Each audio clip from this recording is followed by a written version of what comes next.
Aku udah tunggu. Urusan lo sama gue. Hah? Kenapa? Coba kau jelaskan dulu maksudnya gimana? Ya. Gimana maksudnya? Aku udah sadar aku ngomong bisa ngomong kayak gitu. Gak sadar? Nggak sadar benar banget. Maksudnya gimana, Pak? Gak sadar gimana? Nggak sadar gimana? Iya, pokoknya udah sadar spontan ngomong kayak gitu.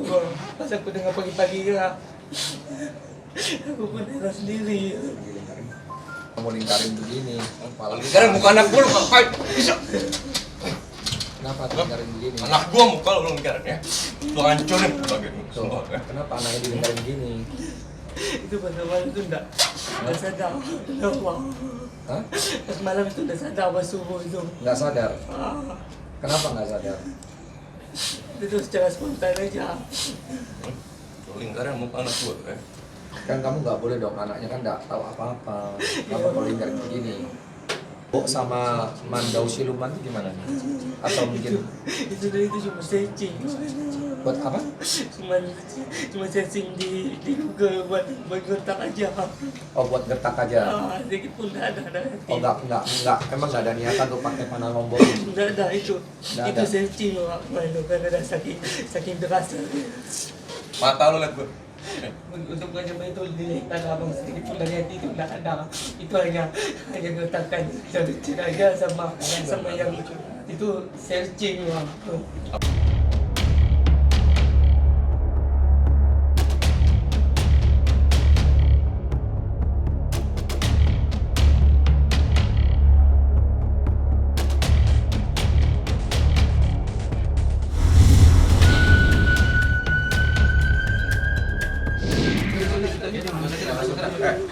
Hei. Sorry. Gue nggak suka kayak gini. Gue nggak suka kayak gini. Gue nggak suka kayak gini.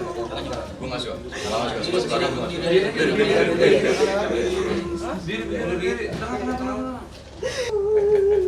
Lo laki ya. Katanya gue belum tahu lo siapa. Ayo dong. Tunjukin lo siapa. Iya. Enggak, Bang. Kan gue apa-apa.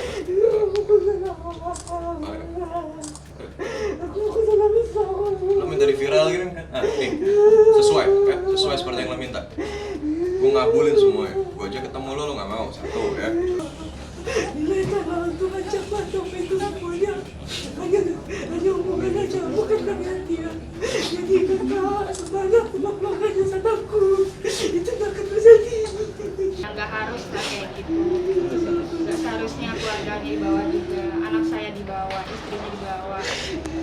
Apalagi kan Gori laki-laki, Bang Eza laki-laki. Soalnya saya juga nggak mau terdengar suaranya. Teman-teman rekan media semuanya, selain saya sudah menyadari kesalahannya atas proses ini, dari mulai pengancaman dan sebagainya, semua itu adalah beliau akui tekanan dari bawah. Maksudnya tekanan dari bawah itu ikan yang maksudnya dikirim itu modal semua ada di situ. Ketika dikirim ke Bang Eza, kemudian salah dan ingin menggantikannya sesuai dengan keinginan Bang Eza, itu anggaran sudah tidak ada lagi, tidak punya uang, dan kondisinya terpuruk dari segi psikologis maupun batinnya. Habis ditinggal ayahnya soalnya meninggal dulu lama. Dia baru bangkit setelah ditinggal ayahnya meninggal.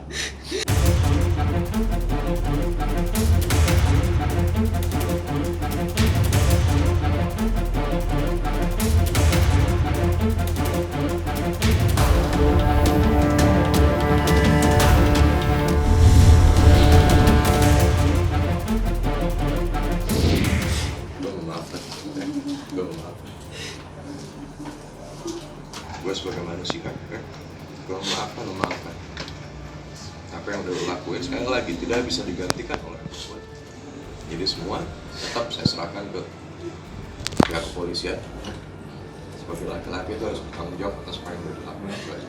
Jadi intinya bahwa mediasi ini ya, Eza dan istrinya sudah memaafkan, ya, betul ya Eza ya, sudah memaafkan. Pertanyaan saya kepada Eza untuk masalah proses hukumnya. Proses hukum tetap berjalan. ya, tetap berjalan. tetap berjalan. Tetap berjalan. Jadi putusan dari Esa, permintaan maafnya sudah diterima, tapi untuk proses hukumnya tetap berjalan ya.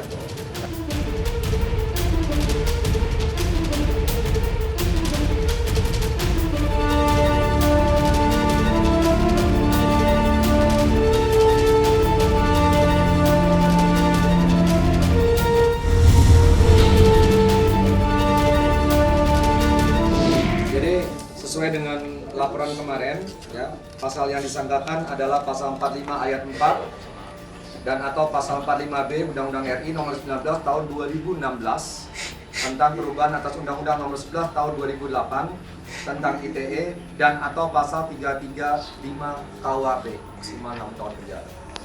Ya. Jadi saya serahkan kepada kepolisian saja karena memang mediasi ini pun juga kami sudah koordinasi dengan kepolisian. Nah, setelah ini kami serahkan kepada kepolisian, terkhususnya adalah Polres Kabupaten Bogor.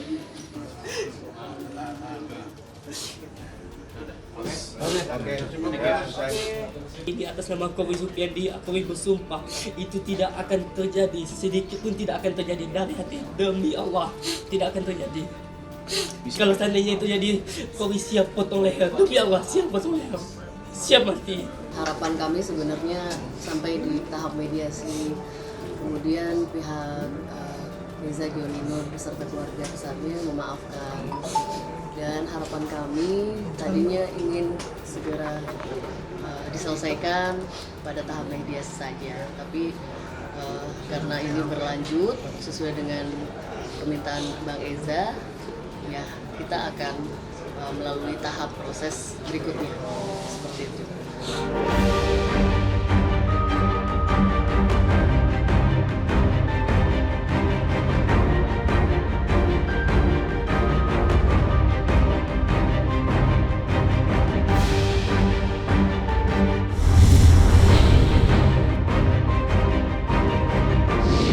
Sebelumnya memang kami dekat secara kita berteman dekat, beberapa proyek ada bareng juga gitu. Suami juga mempunyai proyek dengan Marsyanda juga, saya juga pernah membantu Marsyanda gitu untuk sementara memanage dia selama dia kosong posisi manajer. Saya bantu dia karena temen ya, saya udah nganggap dia seperti adik saya sendiri. Suami saya dan dia memang sering kontak-kontakan, mereka secara personal memang dekat gitu ya. Ada bisa bicara berjam-jam juga di telepon, nggak tahu ngobrolin apa gitu ya. Nggak perlu, saya konfirmasinya melalui kuasa hukum saya, nggak pribadi ya. Gitu. Apartemennya Marsyanda, karena saya tahu, saya pernah beberapa kali ke sana, gitu loh.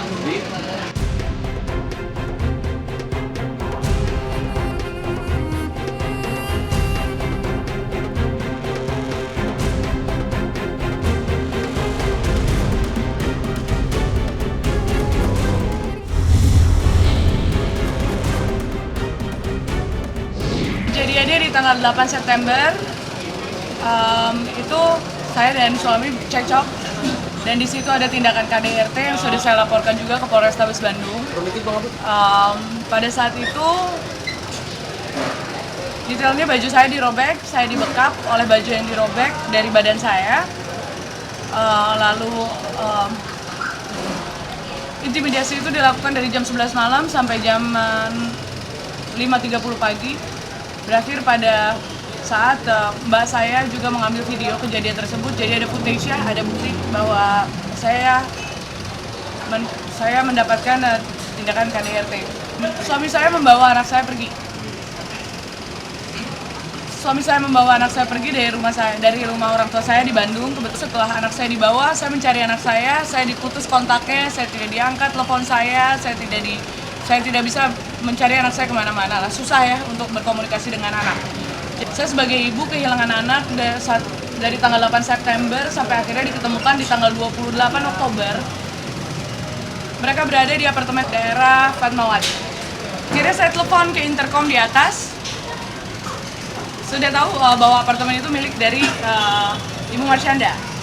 Saya tunggu dari pagi. Akhirnya saya telepon intercom di atas dengan security. Untuk Pak Arya ini ada istrinya di bawah mencari anak. Oh, saya tidak ada urusan dengan orang itu. Karena posisinya saya masih istrinya. Walaupun kami memang sudah sepakat untuk berpisah. Dan Kalau dia merasa dia benar, kenapa harus kabur? Dia langsung lari ke parkiran, kabur. Akhirnya saya berhasil untuk mengambil anak saya pada saat itu. Yang paling penting buat saya di sini adalah anak. Saya tidak mau anak trauma melihat kejadian tersebut. Akhirnya dari LPAI menawarkan untuk mediasi. Akhirnya saya mengambil jalan untuk oke, kita mediasi, kita bicara baik-baik. Tapi yang membuat saya shock pada saat itu, ya kenapa ada di apartemen Marsyanda gitu. Karena Marsyanda juga teman saya dan suami dengan Marsyanda itu kita teman. Kita kenal dalam waktu yang bersamaan. Dia teman saya. Kalau misalnya teman, seharusnya seorang teman dan seorang ibu, dia harusnya memberitahu saya dong. Kalau suami saya dan anak saya posisinya ada di rumahnya.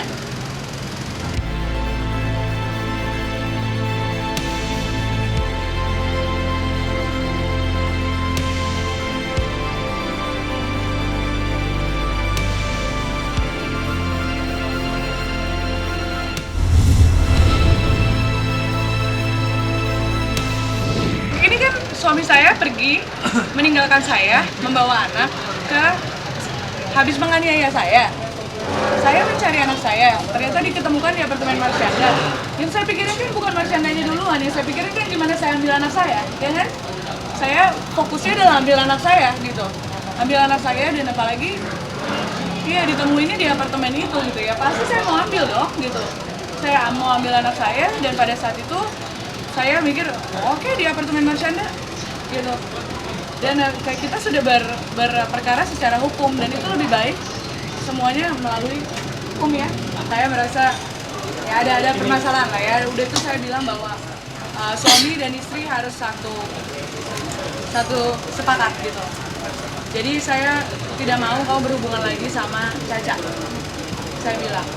Apa yang dilakukan oleh suaminya Karen ini pada tanggal 8 September ini, 8 ya?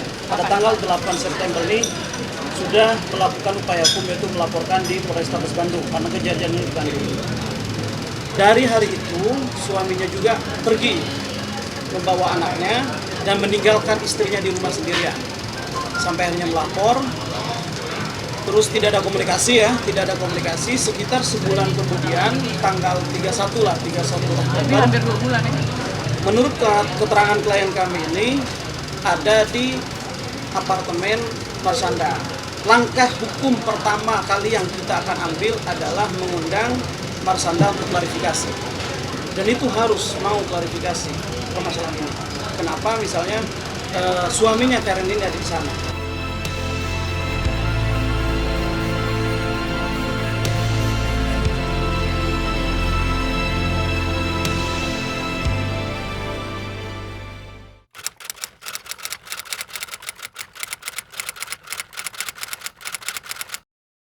Jadi jangan lupa untuk subscribe Cumi Cumi.